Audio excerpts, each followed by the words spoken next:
네, 안녕하세요. 예, 저는 서해지방해양경찰청 군산 광역 해상교통관제센터에 근무 중인 김성욱 관제사라고 합니다. 예, 다시 한번 반갑습니다. 네, 오늘 그 수요일 바다톡톡 이렇게 와주셔서 정말 감사드리고요. 제가 오늘 강연 드릴 내용은 바다의 길잡이 선박교통관제사입니다. 여러분들이 굉장히 생소하실 텐데요. 이미 세월호를 기준으로 여러분들이 많이 접해봤을 수도 있고요. 뉴스를 통해서도 봤을 수도 있는데, 이 선박교통 관제사 전국에 약 580명 정도가 있는 좀 희귀 직종의 공무원입니다. 그래서 이러한 선박교통 관제사가 어떠한 일을 하고 또 어떤 업무에 임하는지 한번 알아보도록 하겠습니다.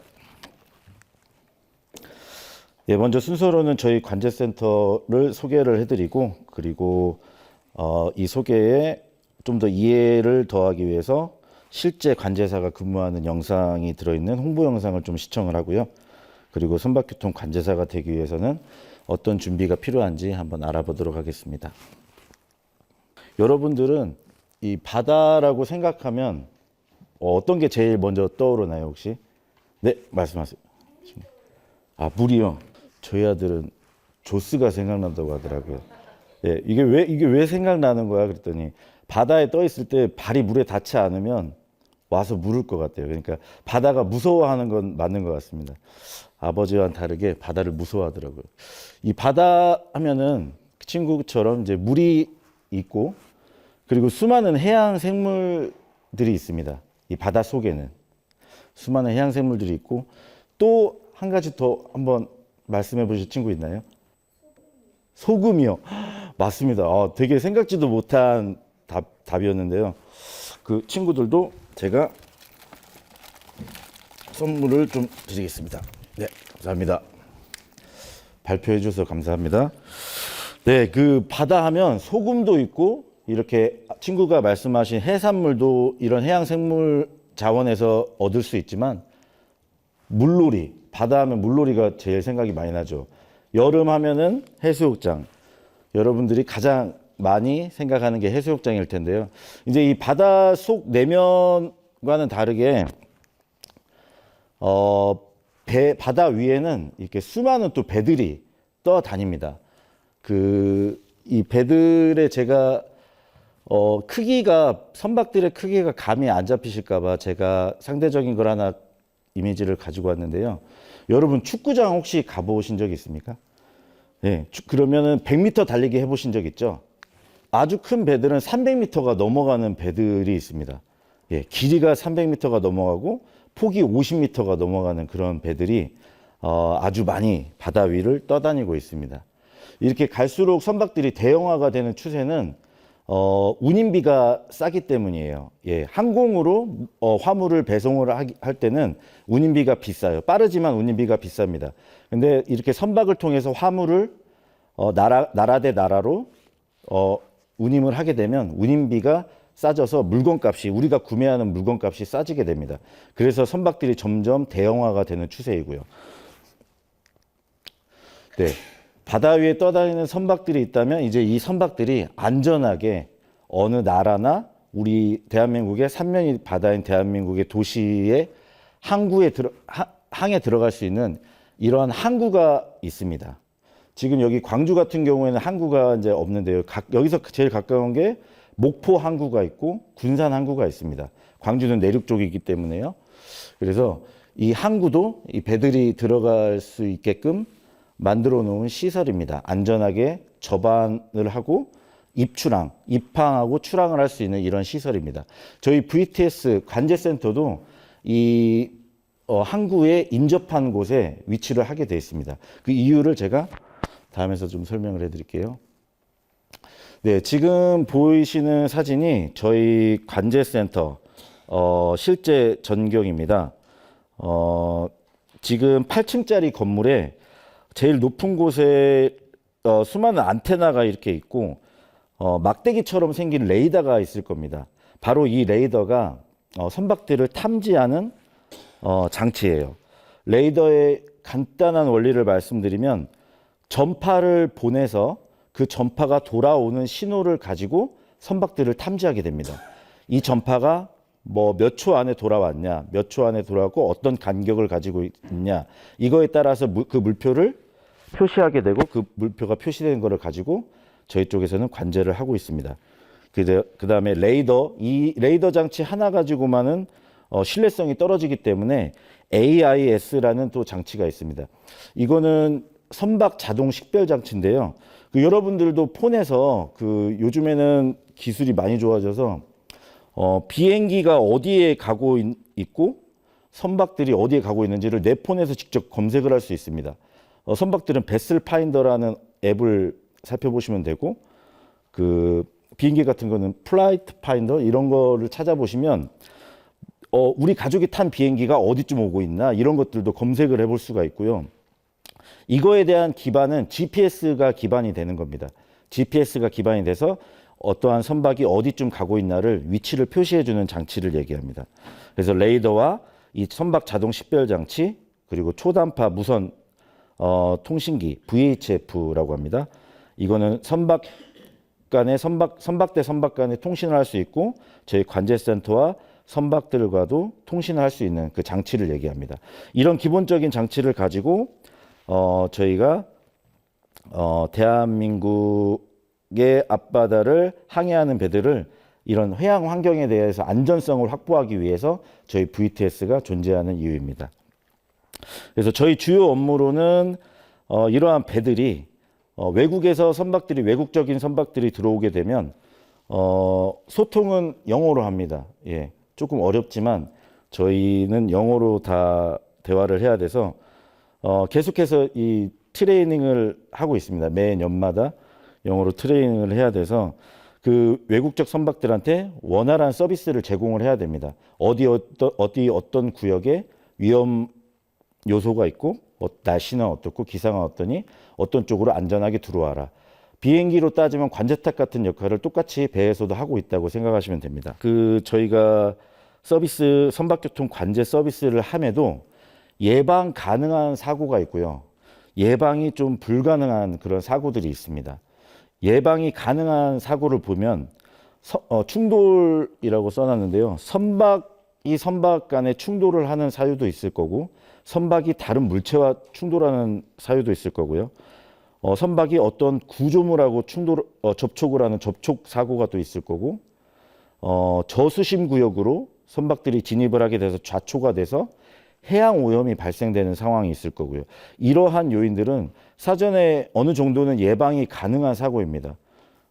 저희 쪽에서 안전 정보를 제공하고 그걸 사전에 미연에 차단을 하면은 조금 예방을 할 수 있는 상황이 있고 이게 예방이 불가능한 사고가 있습니다. 이건 선박 자체에서 사고가 나는 것들인데요. 선박이 운항을 하다가 갑자기 폭발을 하는 사고가 있을 수도 있습니다.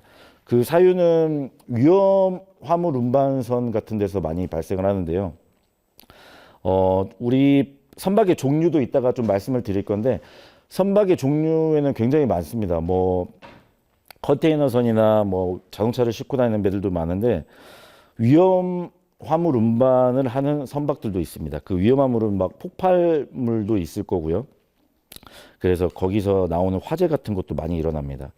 그래서 그런 점들이 예방이 불가능하고 선박이 예를 들어서 선박에 구멍이 나서 어떠한 사유 때문에 구멍이 나서 배가 전복이 되는 경우가 있습니다. 좀 대표적인 예로는 세월호 사건을 좀 볼 수 있겠죠. 무분별한 증축으로 조금 더 돈을 많이 벌기 위해서 무리하게 증축을 해서 이익을 추구하다 보니까 너무나 큰 희생이 많이 따르게 됐죠. 배가 갑자기 기울어지고 그런 점도 있고요. 그리고 또 기관 고장 선박들이 있습니다. 이런 것들은 하나같이 다 선박 자체 내에서 발생한 사고들이라서 저희가 예방은 불가능하지만 거기에 따라서 이제 헬기를 출동시키거나 경비함정을 출동시키는 것은 저희 관제사의 권한으로 되어 있습니다. 그래서 저희가 이런 것들을 사전에 대응을 하고 있는 점을 말씀드립니다. 예, 간단하게 저희 기구나 이런 소개를 좀 해드리면 저희는 해양경찰청 소속으로 있습니다. 전국의 VTS 센터는 총 19개가 있고요. 이 광역 VTS는 현재는 3개입니다. 근데 앞으로는 더 증가가 될 추세입니다. 항만 VTS와 광역 VTS의 차이는 굉장히 간단합니다. 항구와 근접해 있는 VTS는 항만 관제소라고 부릅니다. 근데 항만과 먼 바다, 항만을 앞바다로 표현하자면 먼 바다에서 운항하는 선박들을 관제하는 곳은 연안 VTS라고 합니다. 이거를 통합으로 관리하는 데는 저희 같은 군산 광역 VTS 같은 광역자를 붙이게 됩니다. 예전에는 항만 VTS로 전부 다 운영이 됐는데요. 지금 이 빨간색은 관제를 할 수 있는 구역을 표시해 놓은 겁니다. 예전에는 빨간색만 이렇게 관제 구역이 있었다면 지금은 전부 다 광역 VTS화가 돼서 우리나라 삼면이 바다인데 이 빼놓지 않고 굉장히 촘촘하게 관제를 할 수 있는 그런 여건이 만들어졌습니다. 그래서 이거를 추진하는 데까지 근 10년이 걸렸죠. 그래서 지금은 앞으로도 굉장히 더 발전이 돼서 좀 더 먼 구역, 좀 더 많은 배들한테 정보를 줄 수 있을 것으로 생각이 됩니다. 네, 저희 조직도를 간단하게 말씀드리면 저희 군산 광역 VTS 센터는 서해지방해양경찰청 소속이고 관제사로 36명이 근무를 하고 있습니다. 나머지 분들은 이제 행정이나 시설을 담당하는 분들이고요. 네, 지금 오른쪽에 보이시는 사진이 저희 실제 관제센터의 모습입니다. 관제사가 실제 근무를 하는 모습이고요. 지금 보면은 관제사 한 명당 모니터를 몇 대를 보고 있는데 혹시 보이시나요? 네, 최소 6대고요. 많으면 8대까지 보고 있습니다. 저게 일반인들이 보시기에는 저걸 어떻게 다 봐라고 할 수 있지만 그래도 아주 원초적으로 다행인 건 선박이 비행기처럼 굉장히 물리적으로 빠르지는 않습니다. 그래서 이러한 선박들을 관리하는 데 있어서 아까 말씀드린 레이더 영상이 있을 거고 또 CCTV 영상이 또 있습니다. 항만 내에서 부두에 접안되어 있는 선박, 부두에 붙는 거를 접안이라고 그러거든요. 화물을 내리기 위해서 선박이 부두에 접안되어 있는 선박들을 관찰하기도 하고 아주 많은 장비들을 좀 보고 있습니다. 그래서 지금 보이시는 이 부분은 여기가 이제 군산인데요. 광주는 한 이쯤 되겠죠, 여러분? 이쯤 될 건데 여기 지금 군산인데요. 저희가 관제하는 구역입니다. 기존에는 이 항만 구역만 관제를 했었는데 이제 연안으로 이렇게 확대가 되면서 관제를 하고 있습니다. 서울시 면적이 600km제곱미터더라고요. 근데 서울시의 7배가 되는 구역을 저희가 관제를 하고 있습니다. 여기를 어떻게 다 봐 이렇게 할 수가 있는데 여기서도 이제 저희가 섹터가 이렇게 나눠집니다. 그래서 이 구역을 보는 관제사가 있고 이 구역을 보는 관제사가 있고 이 구역을 보는 관제사, 이 구역을 보는 관제사, 이 구역을 보는 관제사가 전부 다 나눠져 있습니다. 그렇게 관제사 한 명이 가지고 있는 이 부분을 섹터라고 하는데요. 이 섹터, 한 섹터에서 볼 수 있는 구역이 정해져 있습니다. 그래서 그 부분을 선박들이 통과할 때 관제사들한테 보고를 하게 돼 있죠. 의무적으로. 네. 관제 장비를 간단하게 설명해 드리면 레이더 장비는 총 5대를 운영을 하고 있습니다. 이게 아까 말씀드렸다시피 레이더는 그러면 전파를 보내서 신호를 받는 건데 멀리 있는 배들은 아까 서울시 면적의 7배라고 그랬는데 여기 있는 배들은 어떻게 레이더를 쏘는 거야? 이렇게 궁금하실 수 있어요. 근데 그런 것들은 저희 센터는 관제센터는 여기지만 이 도서 지역에다가 레이더 사이트를 이렇게 만들어 놨습니다. 여기 레이더 사이트를 만들고 여기 레이더 사이트를 만들어서 여기서 나오는 영상 정보를 가지고 저희 센터에서 취합을 해서 정보를 줄 수가 있는 겁니다. 네, 그런 시스템으로 이루어져 있습니다. 네. 그리고 저희 관제사들이 하는 업무 절차를 간단하게 보면은 매뉴얼에 의해서 업무를 보고 있습니다. 무턱대고 그냥 저기 위험한 곳 있으니까 절로 가면 안 돼요 라고 말하는 것보다는 처음엔 관찰 확인을 합니다. 저 배가 어떤 동정을 가지고 있는지, 어떤 상황인지, 어떤 액션을 취할 건지 관찰 확인을 하고, 거기서 위험 상황이 판단이 되면 정보 제공을 합니다. 위험한 상황이 있으니 선박은 피해서 가길 바란다라고 저희가 정보를 주게 됩니다. 근데 그러한 정보를 줌에도 선박들이 피하지 않는 선박들이 있어요. 예, 그건 조금 이따 제가 또 말씀드릴 건데, 그런 선박들이 있습니다. 계속 자기가 가는 길을 고수하는 선박들이 있어요. 그런 선박들한테는 이제 조언이나 권고를 하게 됩니다. 3단계죠. 근데 조언이나 권고에도 따르지 않는 선박들이 또 있습니다. 위험한 상황이 분명히 있는데도. 그럴 때는 이제 저희는 선박교통 관제에 관한 법률로서 지시를 하게 되고, 이 지시에 위반을 하게 되면 형사처벌 대상이 됩니다. 그래서 선박들은 가급적이면 저희 쪽에 이런 지시를 잘 따라주는 편입니다. 그리고 이제 저희가 관제 대상 선박을 한번 알아보면요, 모든 선박을 다 관제를 하는 건 아닙니다. 일단은 총톤수 300톤 이상의 선박을 관제를 하고요. 아까 말씀드린 위험화물 운반선, 그 다음에 사람을 싣고 다니는 여객선, 이런 선박을 관제를 하는데요. 관제 대상 선박이 있고 비관제 대상 선박이 있습니다. 혹시 여기서 지루하시니까 퀴즈 하나만 내고 갈게요. 저희가 관제 대상이 아닌 선박이 한 척이 있어요. 한 척이 아니라 한 종류가 있습니다. 좀 유일한데 혹시 아시는 분 있으실까요? 예.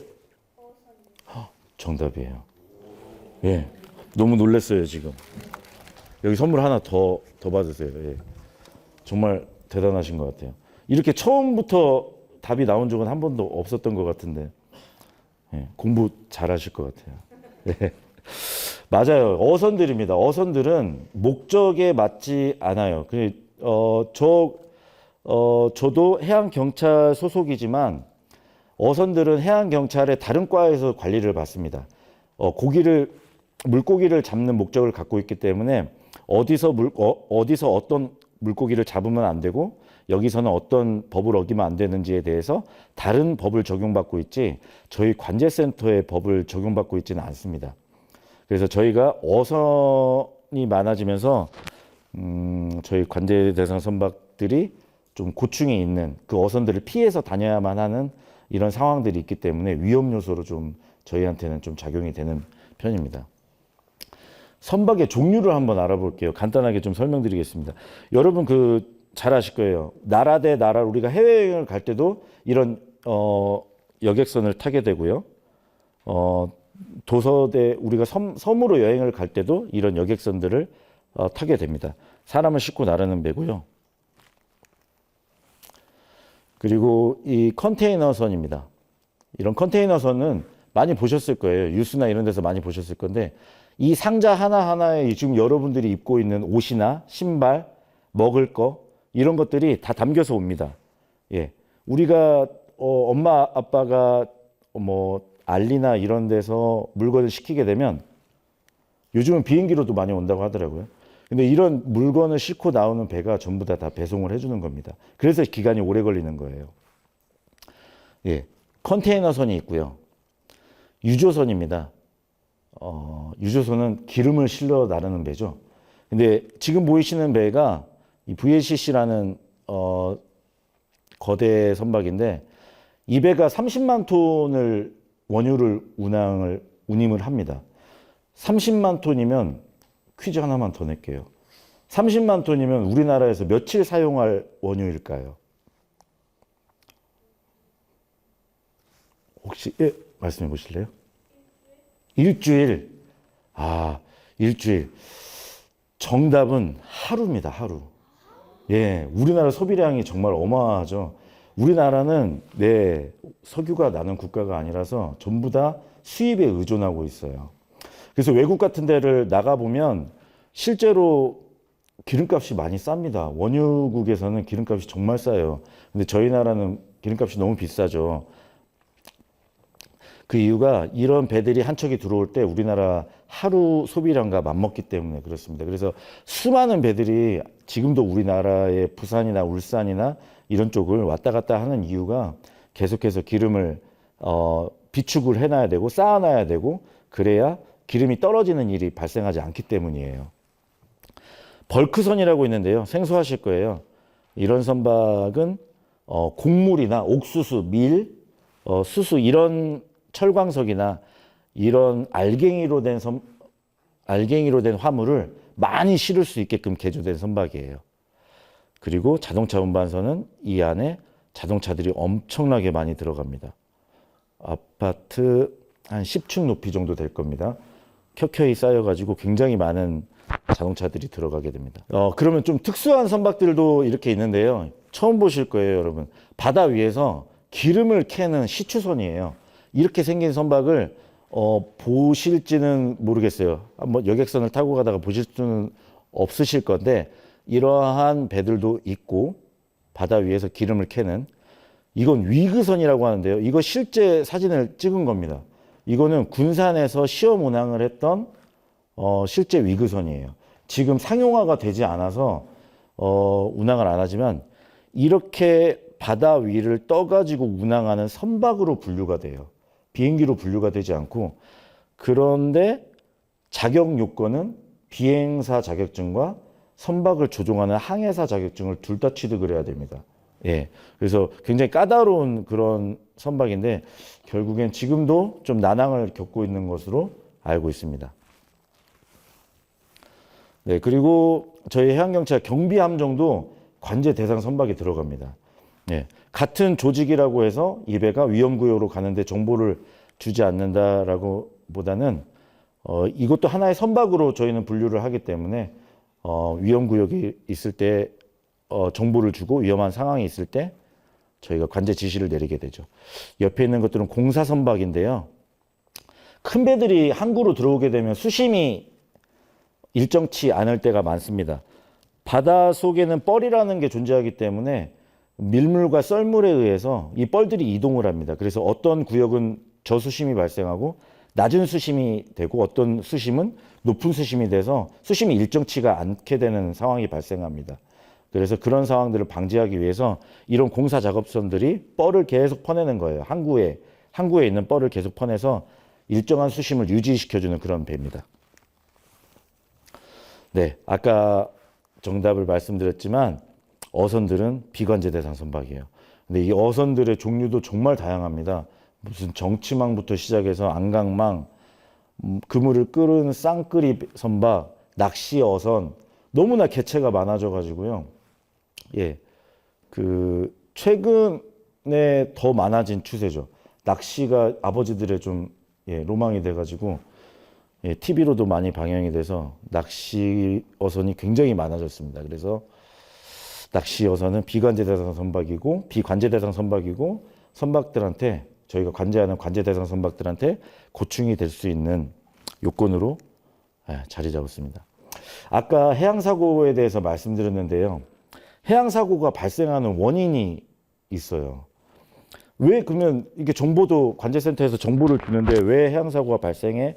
라고 물어보시는데 90%가 선박에 타고 있는 항해사의 운항 과실이 90%입니다. 아까 말씀드렸다시피 배는 비행기처럼 빠르지 않아서 비행기나 자동차처럼 조종대를 잡고 있을 필요가 없어요. 전부 다 오토매틱 시스템이라서 손을 놓고 있어도 돼요. 그러다 보니까 지루하고 보이는 거는 바다뿐이고 이러다 보니까 졸음 운전을 하게 되고 졸음 운항을 하게 되고 앞에 위험물이 있겠어 이렇게 아니라는 생각을 하게 돼서 사고가 나는 원인이 대부분입니다. 대표적인 해양사고를 좀 말씀드려 볼게요. 이거는 지금 어머니 아버지 세대분들은 전부 다 아실 건데요. 태안에 기름 유출 사고가 한번 났었습니다. 그래서 이때 전 국민이 진짜 손발 벗고 가서 기름을 닦았던 기억이 있어요. 여러분들은 모르실 수 있어요. 근데 이 검정한 게 전부 다 아까 말한 유조선에서 흘러나온 원유입니다. 원유. 잘 닦여지지도 않아요. 이거는 정말 자연재해죠. 이렇게 되면은 많은 해양생물들이 뭐 고통을 받고 심지어는 사람까지 목숨까지도 위험해질 수 있는 상황이다 보니까 이 배가 이렇게 기름 유출이 난 이유도 선박 충돌입니다. 이때는 날씨가 좋지 않아서 해상 크레인선이 큰 선박이 있었는데 그 선박이 떠밀려 왔어요. 이 배로. 그래서 이 배의 옆구리를 치게 됩니다. 그래서 빵꾸가 났죠. 원유가 엄청나게 흘러나왔습니다. 그렇게 된 사고입니다. 그래서 이런 기름 유출 사고가 있을 거고요. 여러분들 너무나 잘 알고 계시죠? 세월호 사고인데요. 한 회사가 이익을 추구하기 위해서 얼마나 큰 죄를 저질렀는지를 보여주는 사고예요. 조금 더 돈을 벌기 위해서 이 회사는 사람 몇 명을 더 태우고 자동차를 몇 대를 더 싣기 위해서 무리한 증축을 합니다. 배는 부력이라는 힘에 의해서 바다 위에 떠 있을 수 있게 되는데요. 이 부력은 무게중심이라는 게 있어요. 그 무게중심을 GM이라고 합니다. 그 무게중심이 어긋나면은 배는 기울어집니다. 저도 관제사이기 전에 항해사였고 지금은 관제사라는 입장에서 여러분들한테 진짜 꿀팁을 하나 알려드리고 싶어요. 배를 승선하게 되시면 제일 먼저 봐야 되는 게 두 가지가 있어요. 하나는 구명조끼일 거고요. 예, 구명조끼는 어디 있나 꼭 봐야 됩니다. 구명조끼를 찾지 못하면 그 불안하면서 배를 계속 타야 되는 거예요. 제일 먼저 탔을 때 구명조끼는 어디에 있는지 보고 또 한 가지 봐야 되는 게 있습니다. 혹시 뭔지 아실까요? 와, 너무 이게 마치 제 자료가 유출된 것 같이 잘 맞춰주셨어요. 맞아요. 탈출구를 알고 있어야 돼요. 세월호 사건을 조금만 복귀해 보면 배가 기울어지기 시작할 때가 가장 위험합니다. 이게 한 방향으로 말씀드리는 겁니다. 배는 기상이 안 좋을 때는 배라는 건 좌우로 흔들리게 됩니다. 이건 너무나 자연스러운 현상이거든요. 근데 배가 정상적이게 가다가 여러분들이 배 타고 있을 때 똑같은 거예요. 배 타고 가고 있다가 한쪽 방향으로만 배가 기우는 것 같은 느낌이 들 때가 있어요. 이럴 때는 바깥으로 나오셔야 됩니다.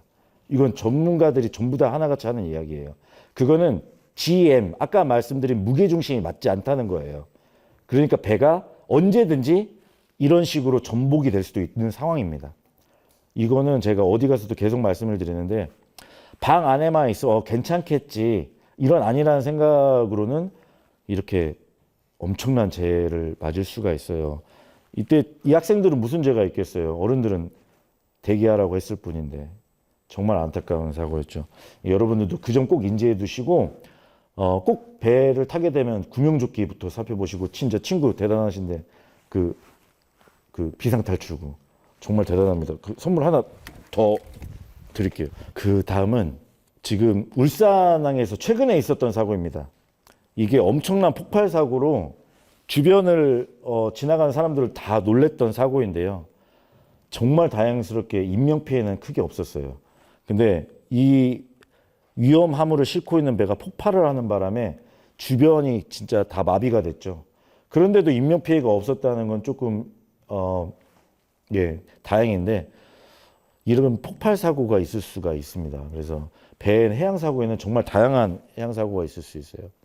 마지막으로는 배를 타게 되면 배를 타는 사람들을 선원들이라고 하거든요. 항해사들.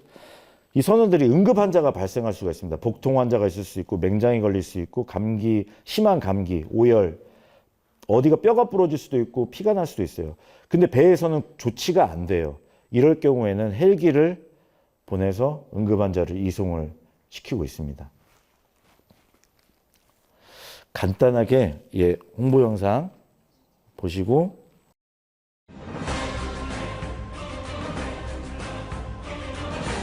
Show BTS, use my speed travel here. A large vessel is leaving the fairway. Keep clear of the fairway approach. You must navigate with caution.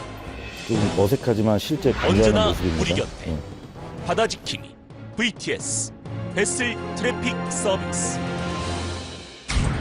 1995년 시 프린스호 사건. 2007년 어베이 스프리토 사고, 2014년 진도 세월호 사고.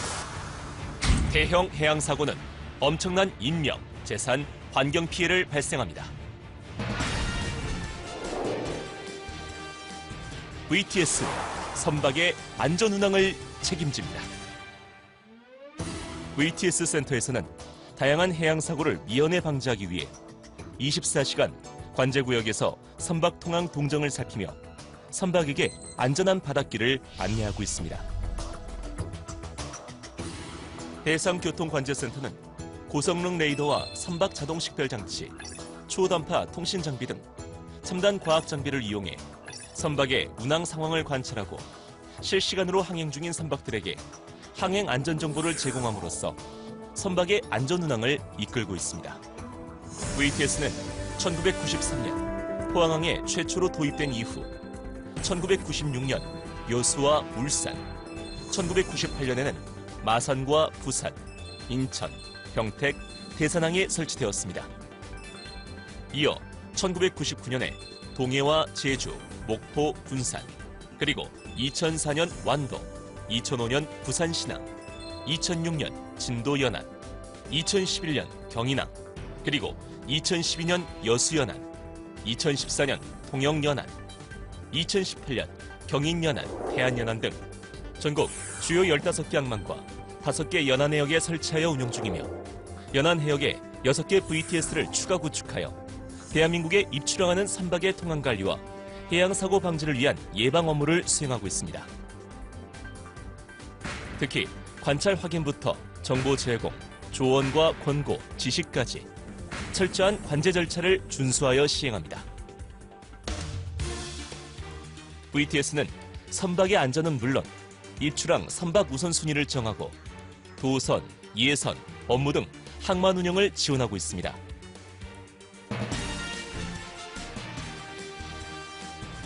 관제사는 바닷길의 안내자 역할을 수행합니다. 선박의 안전 운항을 책임지기 위하여 VTS를 움직이는 관제사들이 있습니다. 관제사는 1년 365일 24시간 선박의 눈과 귀가 되어 안전 운항을 돕고 바닷길을 안내하는 역할을 하고 있습니다. 최근에는 여성 관제사의 비율도 크게 늘어 해상에서의 통항 선박 안전 확보 및 효율적인 해상교통 질서 확립에 크게 이바지하고 있습니다. 글로벌 혁신 기술로 VTS의 발전을 주도합니다. VTS 교육용 시뮬레이터를 통해 관제 교육의 효과를 높이고 있으며 기존의 노후화된 장비들을 첨단 기술의 관제 장비로 대체함으로써 VTS의 기능과 역할을 확대해 나가고 있습니다.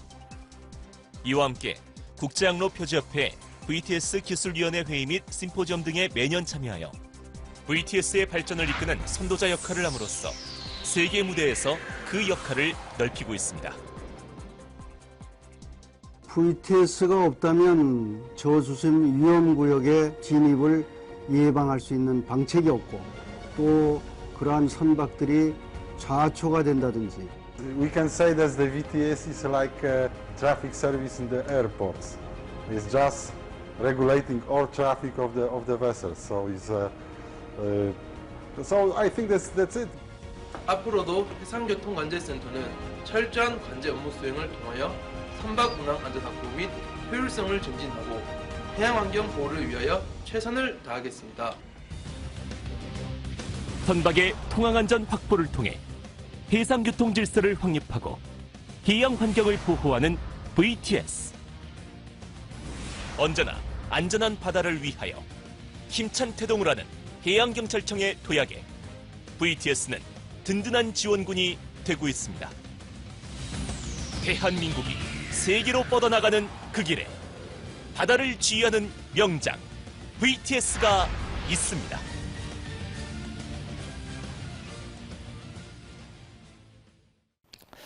선박교통 관제사가 이제 되려면 어떤 방법이 있는지 조금 알아볼게요.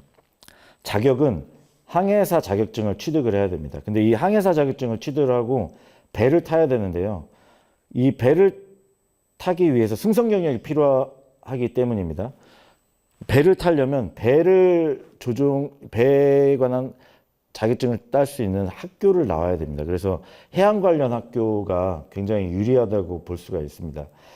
물론 비일반인 출신들도 해양수산연수원에서 하는 1년이나 그런 교육을 이수하게 되면 항해사 자격을 취득할 수 있는 요건도 있습니다. 나라 정책으로 만든 그런 요건인데요. 다양한 루트가 있으니까요. 얼마든지 여러분들도 누구든지 관제사의 문을 두드릴 수 있을 겁니다. 여기서 제일 많이 하는 질문이 하나 있던데요. 관제사는 뭐 돈 많이 버나요? 이런 질문 굉장히 많이 하더라고요. 다른 공무원에 비해서는 좀 많이 고소득입니다. 왜냐하면 24시간 내내 관제의 센터는 돌아가야 되기 때문에 교대 근무를 하게 됩니다. 그래서 교대 근무를 하게 되면 수당 같은 것도 있고 또 관제 업무 수당이 또 따로 있기 때문에 상당히 괜찮습니다. 여러분들 꿈꾸셔도. 간단하게 보면은 25년도에는 채용을 19명을 했습니다. 전국에 저희 군산 쪽 서해청 쪽만 총 10명을 해서 채용을 했고요. 연에 보통 한 10여 명 남짓은 채용을 하는 것 같습니다. 네, 그리고 시험은 필기 총 4차까지 있습니다. 필기 시험에 1차를 합격하게 되면 그 다음에 신체 체력 평가를 하고 그 다음에 3차 이제 서류 전형을 거쳐서 4차 면접 시험까지 합격을 해야 이 험난한 길을 가게 됩니다. 근데 이게 합격만 해서 또 끝나는 게 아니고요. 관제사는 또 약 3개월 동안 교육을 받습니다. 관제사 교육을 받게 되고 그리고 또 관제사 교육을 다 받고 관제센터에 부임을 해서도 또 한 2개월 정도의 또 트레이닝 기간이 또 있습니다. 엄청난 산을 넘어서 비로소 자기 섹터에서 진짜 선박들을 관제를 할 수 있는 관제사가 될 수 있습니다. 이거는 이제 뭐 여러분들은 조금 먼 얘기긴 한데요. 그래도 관심 있으신 분들은 저희 해양경찰청 홈페이지에 가시면 채용 포탈에 보시면 이런 정보가 굉장히 잘 나와 있습니다. 그래서 조금 더 관심 있으신 분들은 어떻게 하면은 해양 관련 학교에 갈 수 있고 해양대학교에 들어갈 수 있고 이런 것들을 보다 자세히 좀 설명을 해놨습니다. 이 채용 포탈에 보시면은. 그래서 이런 것들을 참고해 보시면 과목이라든지 이런 것들을 알 수 있을 겁니다. 채용 직급은 7급이랑 9급으로 채용을 하고 있습니다. 그리고 저희 그 관제센터는 연에 물론 인근 학생들이긴 하지만 광주에서도 좀 몇 팀이 오셨던 걸로 제가 기억을 하는데요. 관제센터 실제 관제사 체험을 할 수 있는 프로그램이 있습니다. 그건 선생님들이 이제 방문을 직접 이제 학교대 저희 기관으로 연락을 주시면 이렇게 실제 학생들이 와서 관제사 체험을 직접적으로 해볼 수가 있어요. 영어를 잘하는 친구는 외국적 선박이랑 교신을 하고 한국어로도 교신을 해볼 수 있고 실제 체험을 해보면서 이 학습 진로에 대해서 좀 탐색을 해볼 수 있는 시간을 가질 수가 있습니다. 그래서 저희가 이렇게 왔을 때에 이 친구들한테도 많은 것들을 좀 알려주게 되고 사진상으로는 저희가 이 국가 기반 시설이라 이런 것들을 보여드릴 수가 없어요. 레이더 장면이라든지 선박들이 어떻게 돌아가고 있는지 보여드릴 수는 없지만 직접 와서는 볼 수 있는 관계가 있습니다. 그래서 기회가 된다면 여러분들 학교에도 이런 거를 건의해서 학부모님들께서도 한 번씩 건의해가지고 이렇게 진로 탐색 같은 체험을 많이 해보셨으면 좋겠습니다. 그리고 유튜브에도 선박교통 관제라고만 검색을 하셔도 이렇게 많이 교육 자료들이 올라와 있습니다.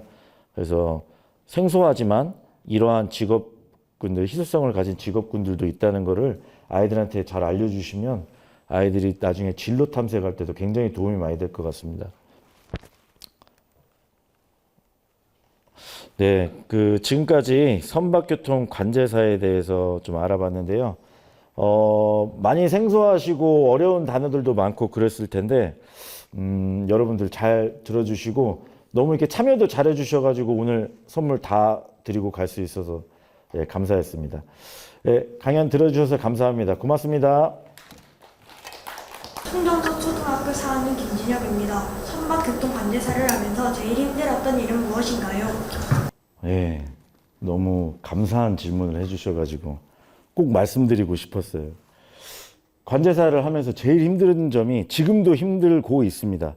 많은 관제사들이 지금도 힘들고 있는데 우리는 해산물을 즐겨 먹잖아요. 그래서 어선들이 고기를 많이 잡으면 너무 즐거운 일인데요. 저희 관제사들한테는 이 큰 배들이 운항을 하는데 이 배들을 회전을 하기 위해서는 굉장히 많은 시간이 필요합니다. 그래서 함부로 피할 수가 없어요. 그래서 이런 어선들이 가장 큰 애로사항이 아닐까. 왜냐하면 관제 채널로 저희가 VHF라는 통신 채널로 교신을 한다고 했는데 똑같은 채널로 교신이 되면은 좀 피해달라 말씀이라도 드리겠는데 어선들은 청취의 의무가 없습니다. 그래서 그물을 당기시러 나가시고 뭐 이 운전하는 곳을 비워놓으시기 일쑤고 이런 일들이 반복되기 때문에 좀 많은 위험 요소로 좀 작용을 하고 있습니다. 수문초등학교 3학년 신지유입니다. 보통 레이더에 찍히는 배들은 점으로 표시된다고 알고 있는데 그게 어떤 배인지는 어떻게 구분하나요? 이게 질문 수준이 너무 높아서 제가 지금 정말 당황하고 있어요. 이게 저희 아들은 아버지가 관제사인데도 상어 이야기만 합니다. 뭐 전혀 관심이 없거든요. 근데 레이더에 찍히는 배들은 점으로 표시된다는 걸 혹시 어떻게 아시게 됐어요? 텔레비전에서도 봤고 책으로도. 와, 정말 대단해요. 이게 맞아요. 레이더 전파는 아까 말씀드렸다시피 우리 눈에 보이지 않는 전파를 쏴가지고 그 전파가 돌아오는 신호의 주기에 따라서 동그랗게 표시가 되거든요. 동그랗거나 그 형체에 따라서 표시가 됩니다. 근데 우리는 여기에서 이제 이렇게 하나만 보면은 동그란 점이 되잖아요. 신뢰성이 떨어집니다. 이 배가 어떤 배인지 모릅니다. 그래서 GPS를 기반으로 한 선박 자동 식별 장치가 있습니다. 그거는 뭐냐면 간단하게 얘기해서 꼬리표입니다. 내 이름 석자가 달린 꼬리표가 배들을 따라다니는 겁니다. 그게 그 점 위에 같이 보이게 되는 겁니다. 그 레이더 영상을 점처럼 보이는 영상을 그 AIS라는 선박 자동 식별 장치의 점이 따라다니는 겁니다. 꼬리표가. 그래서 우리는 그 꼬리표를 보고 알 수가 있게 되는 거죠. 양산초등학교 4학년 박한울입니다. 어떤 나라에서는 레고가 있는 컨테이너를 실수로 바다에 떨어뜨려가지고 새안에 레고 조각들이 밀려왔다고 하는데 다른 것들도 실수로 떨어뜨리면 밀려오나요? 아니면 쓰레기통으로 가나요? 이것도 너무 좋은 질문이에요. 진짜 정말 좋은 질문인데요. 이거는 제가 관제사로서 답변을 드리기보다 선박을 승선했던 항해사로서 답변을 좀 드려야 될 것 같아요. 저도 이제 아까 컨테이너선을 저도 탔었는데요. 날씨가 컨테이너선이 이 레고 조각이 뭐냐면요. 레고가 들어있는 컨테이너가 실수로 바다에 빠졌다는 거는 배가 기울어졌다는 소리겠죠. 파도의 영향으로 배가 엄청나게 롤링을 좌우로 흔들면서 컨테이너가 바닷속으로 빠져요. 근데 그게 한두 개가 아닙니다. 예, 유실된 컨테이너들이 있을 수 있어요. 근데 배는 그 컨테이너를 짚지 못해요. 그냥 가게 됩니다. 그러면 이건 유실물이 되는 거죠. 근데 이런 것들이 조류에 의해서 전 세계 바다는 다 조류의 영향으로 다 돌고 있는 거 아시죠? 제자리에 멈춰 있는 게 아니거든요. 달의 영향도 있고 해서. 그래서 그 컨테이너들은 어찌됐건 간에 바다에 떠 있거나 육지 쪽으로 밀려가게 되는 거죠. 그러면 땡큐인 겁니다. 죽은 사람이 임자가 되는 거예요. 예. 바다에 낙하하는 순간 임자는 없어지는 거예요, 사실상. 예. 그래서 그런 점들이 한때 많이 있었죠. 주로 섬나라에 이런 게 많이 있습니다. 저희 우리나라에서는 좀 찾아볼 수가 없고요. 왜냐하면 좀 날씨가 기상이 돌발적으로 안 좋은 지역들이 있습니다. 예. 동남아 남쪽으로는 좀 돌발적으로 안 좋고, 저희 나라하고는 조금 해당이 없어요. 근데 다른 섬나라들한테는 굉장히 도움이 많이 된다고도 합니다. 엄청나게 비싼 물건들도 들어있기 때문에, 예. 저도 그렇게 알고 있습니다. 먼저 경청해 주셔서 정말 감사드리고요. 저는 이제 광주 쪽은 이제 두 번째 제가 와 보는데요. 주로 이제 청소년이나 그 해양대 이쪽으로 좀 많이 학생들을 만나러 갔었는데 광주 쪽 학부모님들과 아이들 수준이 너무 높으신 것 같아요.